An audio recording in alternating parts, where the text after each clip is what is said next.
Fala galera, bem-vindos de volta aí ao nosso canal. Estamos aí mais uma vez, eu, Daniel, o Pisquila, nosso mascote, trazendo assuntos aí interessantíssimos da área de construção civil, engenharia, arquitetura, design e adjacências para você ficar cada vez mais inteirado e mais por dentro dos assuntos aí da nossa profissão. E agora, vamos para um assunto polêmico. Mamilos. Todo mundo sai da faculdade sem saber. Precificação de projetos. Daniel, meu amigo Daniel, quanto custa fazer um projeto de arquitetura? Depende. Depende do quê? De tudo. De tudo o quê?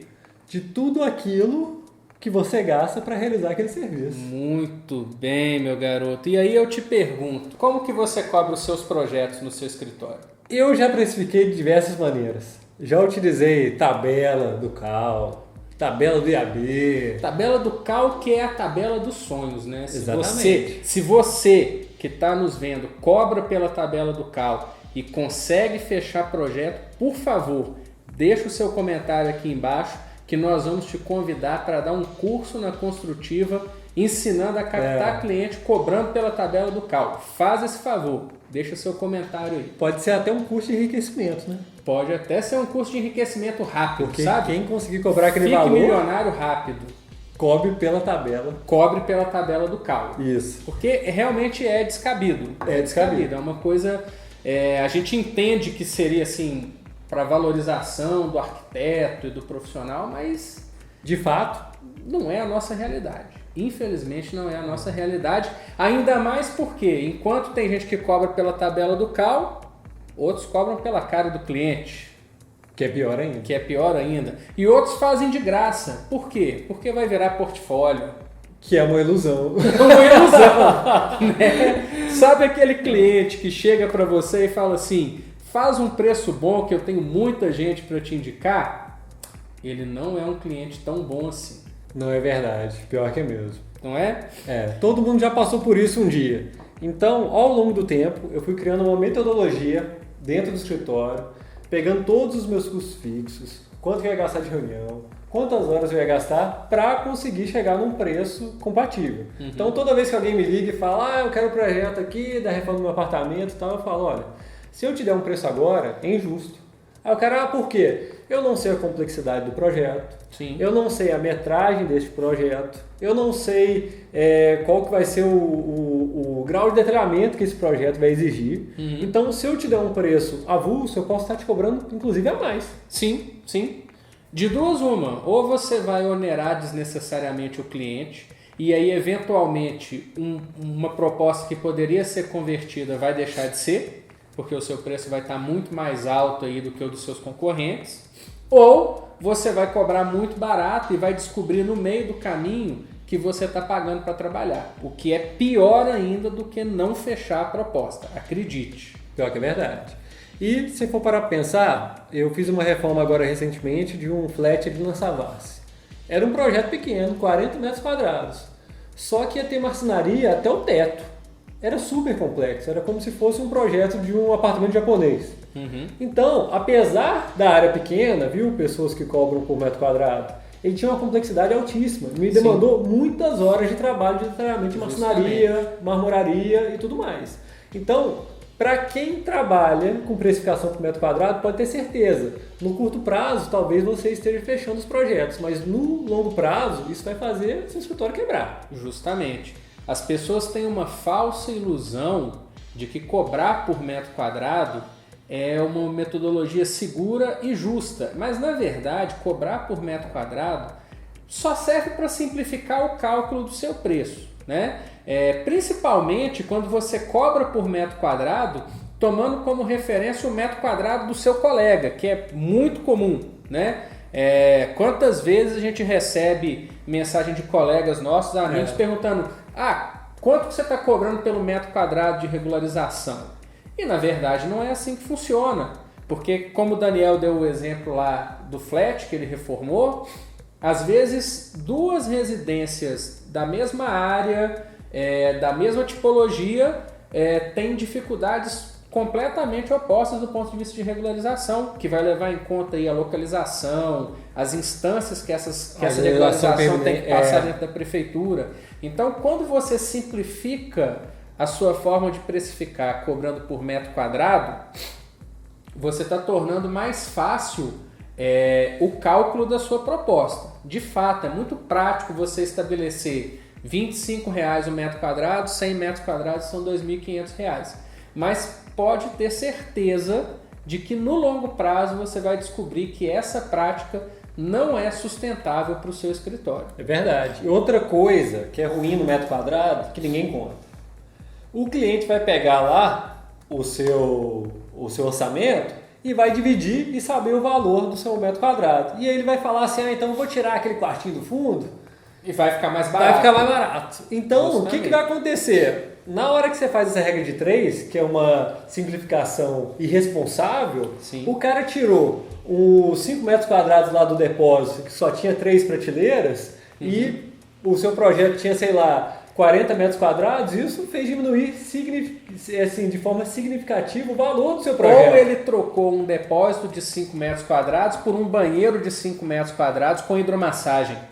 E aí o nível de detalhamento que você vai ter que fazer é muito maior do que o que seria de um depósito. Então, infelizmente, a gente já acompanhou algumas pesquisas de CAL, do IAB, a maior parte dos arquitetos, infelizmente, cobram por metro quadrado. Mas se você cobra por metro quadrado, a dica é, pare de fazer isso imediatamente. Você está perdendo dinheiro. Sem falar o seguinte, quando você cobra por 1 metro quadrado de construção, você não tem como mensurar quanto custa produzir esse 1 metro quadrado de projeto. Então fica muito difícil você saber, ao longo do desenvolvimento daquele projeto, se ele está te dando lucro ou prejuízo e intervir no caso do prejuízo, que é muito importante para a saúde financeira do seu escritório. Se você não sabe o quanto você já gastou até aquele momento para o projeto, como é que você vai conseguir saber, por exemplo, se você vai ter verba para conduzir aquele trabalho até o final? Poucas pessoas têm esse controle e às vezes os escritórios sobrevivem sim por alguns anos funcionando dessa forma, porque um projeto vai pagando o outro. Quando você está numa época de grande procura, que o mercado está aquecido, você acha que está tudo bem. Você acha que está tudo bem, porque você está sempre captando projetos, né? E isso vai fazendo o seu escritório girar. Só que quando você passa por um período de crise em que as captações caem muito, você começa a perceber o quê? Que você tem muito serviço para fazer e pouca coisa ou nada para receber. É onde a maior parte dos escritórios termina, porque não consegue se manter e aí termina ainda queimando o seu filme. Porque não vai conseguir entregar o projeto com a qualidade que o cliente esperava. Aí você vai perder a indicação que vai aquele perder cliente indicação, vira uma bola de neve, uma coisa sem tamanho. Então, na verdade, precificar projetos é uma etapa muito complexa e muito importante, onde você tem que ter muito controle daquilo que você está gastando para calcular o preço correto, né? E não basta só precificar bem, né, Daniel? Você dá o preço do projeto, mas depois que o cliente fechou a proposta, você deixa o barco correr sem controlar o que está sendo feito e quanto foi feito, pode ser um negativo da mesma forma. Porque você pode estar gastando muita grana, muita verba numa parte do projeto e essa verba, essa grana que você gastou aqui a mais vai te fazer falta para concluir o projeto lá no final. E aí é problema do mesmo jeito. E tem muita gente que na hora de precificar não considera os impostos que vai ter que pagar, não considera que vai ter emissão de RRT, não considera são diversos gastos que você tem ao longo do tempo. Só que uma hora tem uma parte destinada daquela proposta que é para pagar justamente quando acontecem esses episódios ou quando tem uma revisão, alguma coisa. Então a pessoa fica ali perdida, trabalhando para sempre para o cliente, achando que está se dando bem, mas na verdade no final, quando ela vai ver friamente a tabela dela ao final do ano, ela fechou no vermelho para trabalhar. Aí a pessoa fala, pô, mas eu fiz tanto projeto esse ano, eu fechei tanta proposta, como que eu posso ter finalizado o ano no prejuízo? Ou pior, como que eu posso chegar no mês seguinte e não ter grana para retirar do escritório? Exatamente. justamente por isso, porque você ou não está cobrando corretamente, ou pode até estar cobrando bem, mas não está tendo o controle que você deveria ter do caminho do seu escritório. E isso é muito comum, porque nós não aprendemos isso na faculdade. Os engenheiros, arquitetos, designers, nós não aprendemos a entender a nossa profissão como uma coisa comercial. Né? Se você chegar para qualquer dono de botequim, de venda de esquina, de banca de jornal, ele sabe te falar no mês quanto que ele gastou, quanto que ele vendeu e quanto que ele tem que gastar no mês seguinte para poder manter o negócio dele funcionando. Para a maior parte dos arquitetos, engenheiros e designers que você fizer essa pergunta, não vão saber te responder, porque atuam de uma forma reativa ao que acontece com eles. Né? Na hora que a coisa dá errado ou na hora que o bicho pega, vai correr atrás para resolver o problema. Isso. E é por isso que boa parte dos escritórios de arquitetura que abrem as portas no Brasil inteiro, todos os anos, acabam encerrando suas atividades com menos de 2 anos de mercado. Porque vai chegar um momento em que os projetos vão parar de vir, ou o dinheiro que está sendo arrecadado não vai ser suficiente para cobrir as contas e as pessoas vão, infelizmente, cada um vai seguir o seu caminho e não vão ter o resultado que poderiam ter com um planejamento mais focado ali no resultado do escritório. Isso, e se você parar a pensar, quase toda empresa vai passar por 3 estágios. Tem um primeiro estágio que é assim, eu e meu sócio, a gente conhece algumas pessoas, a gente tem uns amigos, os parentes, a gente vai começar a fazer projeto, porque chegou uma demanda, etc. Só que, o que acontece? Essa demanda é limitada ao número de pessoas que, por exemplo, se a gente tivesse um escritório junto, ao número de pessoas que você conhece e que eu conheço. Uma hora, acaba. Então, nesse momento é que começa aquilo que eles chamam que é a fase 2, que é o Vale da Morte. A empresa, de repente, está trabalhando muito, depois não está trabalhando nada, de repente fecha um contrato, aí começa a se aventurar a fazer projeto de prevenção e combate a incêndio, a fazer uma aprovação de projeto para terceirizar de um outro escritório, aí começa a correr atrás de qualquer coisa. E aí, se a pessoa ainda tiver essa maturidade, tiver, assim, com a precificação muito boa, focada no nicho de projeto, ela vai conseguir passar por essa fase que ela vai ter portfólio, vai ter as indicações que ela precisa e vai ter essa renda previsível que você disse, que é assim, nossa, quanto é que eu vou ganhar esse ano? Já fechei X contratos, eu tenho um recebimento de tanto mensal, mas eu vou tirar dessa conta tanto que eu vou ter que investir, que eu vou ter que pagar de custo fixo, etc. E aí a pessoa vai prosperar. É uma coisa chata. Arquiteto não gosta de planejar, não gosta de fazer conta, né, de saber para onde que vai o escritório, só que é importantíssimo. A nossa profissão ela tem esse aspecto de criação, de uma pegada mais artística, mais estética, mas a gente não pode esquecer de manter o pé no chão e pensar para onde que o nosso escritório vai. É uma empresa, como outra qualquer. Se você não tem controle sobre o custo do produto que você vende, que é o seu projeto, como é que você vai saber cobrar por ele? E aí é onde você começa a cobrar levando em conta o preço do seu amigo, ou a tabela do IAB, ou a tabela do CAL, ou o site que você viu na internet, e aí é que está o grande problema. Será que aquele valor que você está praticando reflete a sua realidade no seu escritório, na sua empresa? Será que você vai conseguir ter lucro praticando daquela forma? Ou não?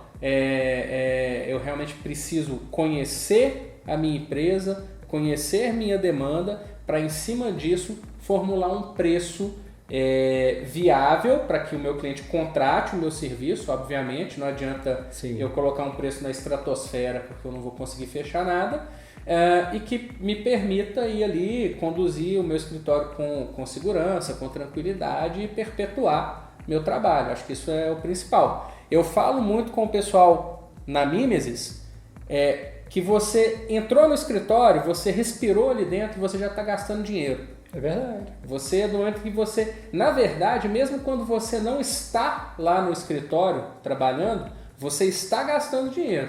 Porque você não está lá à noite, por exemplo, quando você está na sua casa, está dormindo, está fazendo qualquer coisa, mas a sua infraestrutura está lá, a internet está lá, o telefone está lá, e isso vai custar no final do mês. E aí você vai me falar assim, mas eu sou um profissional liberal, eu trabalho em casa com o meu computador. Não importa. Mesma coisa. Você gastou com um computador que está depreciando, você não sabe, mas parte daquilo que vem na conta de luz que você paga ou que os seus pais pagam no final do mês foi gasto para poder gerar, para poder você desenvolver o seu projeto, e tudo isso é custo. Se você não começa a se preocupar com isso desde o momento em que você trabalha em home office, é muito mais difícil para você ter esse controle depois que o seu escritório cresce e você vai para uma sede própria e vai para um espaço próprio. Isso mesmo. Entenderam? Então, mesmo que você seja aquela pessoa que quer trabalhar em home office o resto da vida, não importa, você tem que ter controle do que custa o seu trabalho, porque senão você corre o risco de estar ali na ciranda da morte, só trabalhando muito, sobrevivendo, mas seu escritório não evolui, você não consegue alçar um voo maior, de pegar um projeto de maior porte, porque às vezes você está ali sozinho, o que você recebe todo mês mal dá para você se manter, e isso daí no longo prazo, infelizmente, vai culminar com o encerramento das suas atividades, porque não tem outro caminho para ir, né? Então, cobrar é o primeiro passo, Saber precificar o seu projeto é o primeiro passo. Isso. Se você cobra por metro quadrado, eu acho que está na hora de você rever um pouco seus conceitos. Com certeza.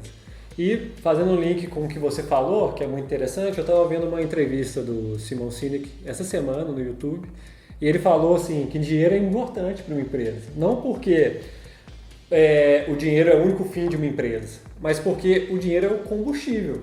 Sim. Uma empresa é igual um carro. O carro tem a gasolina para chegar no destino. O propósito do carro não é ter gasolina, né? Sim. O propósito dele é chegar ao destino, que é a mesma coisa da empresa. A empresa sem dinheiro, ela não vai prosperar para você atingir voos maiores ou alcançar aquele objetivo final que você tem. Então, se você está só sobrevivendo, você não vai poder pegar uma sala, contratar pessoas, buscar clientes maiores, aumentar seu portfólio. Então, você fica realmente preso, sobrevivendo o resto da vida.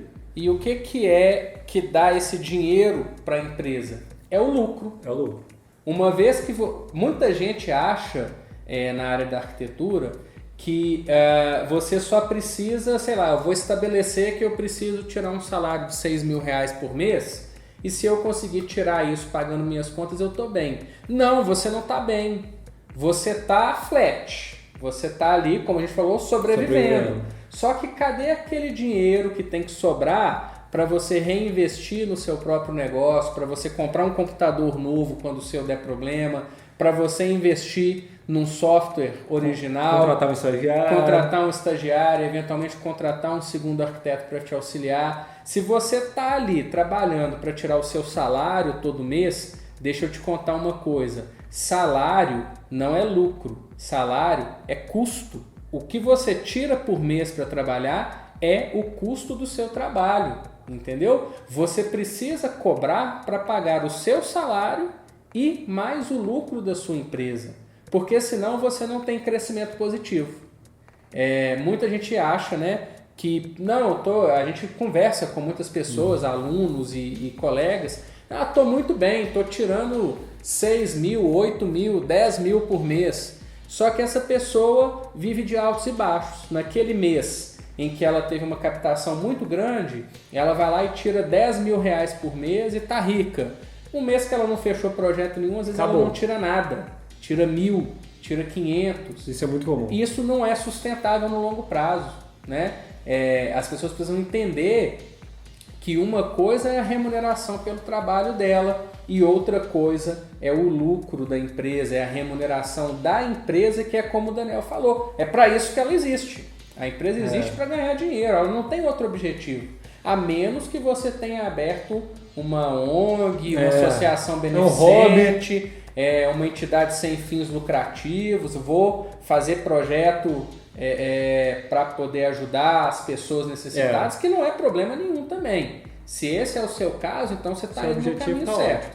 Agora, para 90% das pessoas, ou até mais, né, que na verdade querem crescer e querem se desenvolver, você tem que ter isso em mente. O que você tira todo mês do seu escritório não é o seu lucro, ele é custo. E como custo, você tem que prevê-lo como um custo fixo.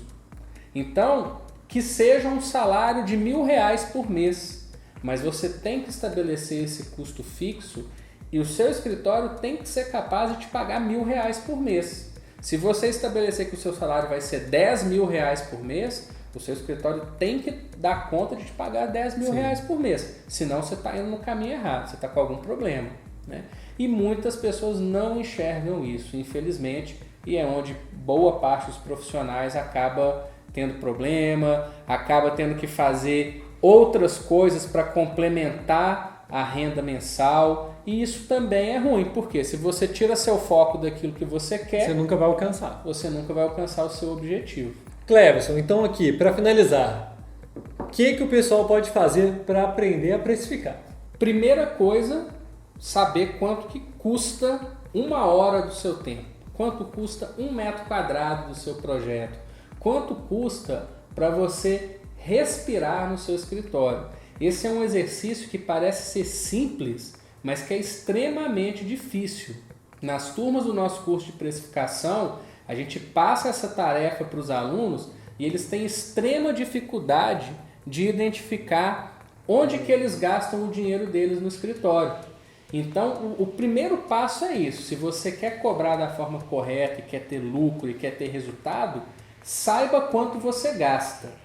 E isso é uma atividade filosófica extremamente complexa, difícil, que muitas vezes deixa as pessoas estressadas, porque é muito comum, são coisas que são tão naturais que a gente não pensa que a gente está gastando. Sabe aquela hora, aqueles 15 minutos às vezes, que você para de mexer no projeto aqui para poder olhar uma postagem no Instagram? Isso custa. Então, quanto custa isso? Quanto que esses 15 minutos impactam na sua produtividade no final do mês, né? Para você saber aí o valor da sua hora e quantas horas você produz efetivamente no mês, né? São conceitos, o que são custos fixos, custos variáveis, o que é o lucro, a diferença de lucro para fundo de reinvestimento, tudo isso são conceitos que nós não aprendemos na faculdade, mas que são importantíssimos se você quer crescer na sua atividade, no seu escritório de engenharia, de arquitetura, de design. Então, no nosso curso de precificação, você vai conhecer esses conceitos, vai poder aplicar de maneira prática, ou seja, tem atividades lá que mesmo, realmente colocar a mão na massa, não é um curso teórico, é um workshop. De forma que no final lá do dia, é um dia de workshop, no final desse dia você vai sair com o preço do seu projeto formado, sabendo formatar a sua proposta, sabendo controlar os custos do seu projeto, que talvez seja até mais importante do que cobrar pelo projeto. E aí sim, a partir desse ponto você vai conseguir trabalhar para ter resultados cada vez mais positivos no seu escritório e crescer e atingir todos os objetivos aí que você definiu lá atrás quando você escolheu atuar como arquiteto, engenheiro ou designer. É isso aí, Cleverson. Então, fica o nosso convite aí para a nossa próxima turma de precificação. Vocês podem acessar o link aqui na descrição. E para você que gostou do conteúdo, lembre de dar seu like, se inscrever no nosso canal e apertar esse sininho aqui das notificações para chegar lá no seu e-mail quando a gente tiver conteúdo novo, viu? A gente vai ter muito mais novidades e bate-papos por aqui, tá bom? E deixa aqui nos comentários como que você cobra pelos seus projetos. É por metro quadrado? Você segue alguma tabela? É pela cara do cliente? Enfim, conta pra gente como é que você está cobrando, compartilha aqui para a gente saber e desenvolver essa discussão, para a gente poder agregar mais valor ainda e melhorar o mercado de maneira geral para todo mundo que está na área da construção. Muito obrigado, até o próximo vídeo. Até mais.